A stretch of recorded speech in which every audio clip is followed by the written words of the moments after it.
До дня первого президента Казахстана осталось еще пара дней, а в Петропавловске уже вовсю царит праздничное настроение. В микрорайоне Береке вводят в эксплуатацию очередной новый дом. За 4 года работы казахстанской ипотечной компании по направлению аренды с выкупом более 18 тысяч семей получили ключи, отметили новоселье.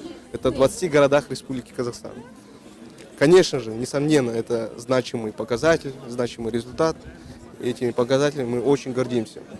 Хочу отметить, вот буквально пару месяцев назад мы здесь чествовали жителей другого жилого комплекса. 116 ключей было вручено.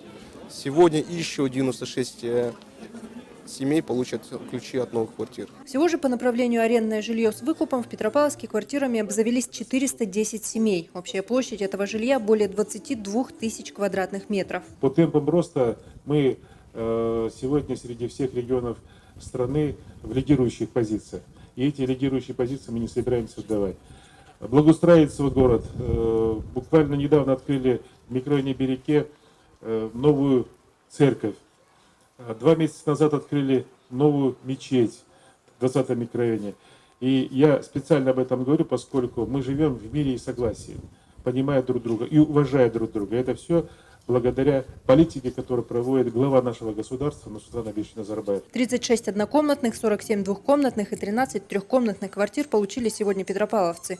В одной из самых больших из них, на 79 квадратных метрах, будет жить Марина Вахидова, специалист лаборатории из областного онкодиспансера. Я подавала заявление на дом по Байболова, но не прошла вот в феврале месяце.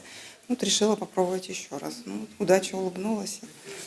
Вот сейчас оформили все документы и все. Первым гостем в квартире медика стал глава региона Кумар Аксакалов. Поздравил с наступающим праздником, рассказал о высоких темпах ввода жилья в Петропавловске. Если мы в 2016 году построили 1000 квартир, в прошлом году 1325, то в этом году мы уже где-то сдадим 1600 квартир. 1600 квартир, то есть если сравнивать 2 года назад, это на 60% больше. А соседями Марины стала семья Шалахаевых. Они устроили в честь новоселья настоящий той. Позвали родственников, накрыли стол. Здесь будет жить Гульжанат с мужем и их маленький сын, который пока что очень стесняется такого количества гостей и камер.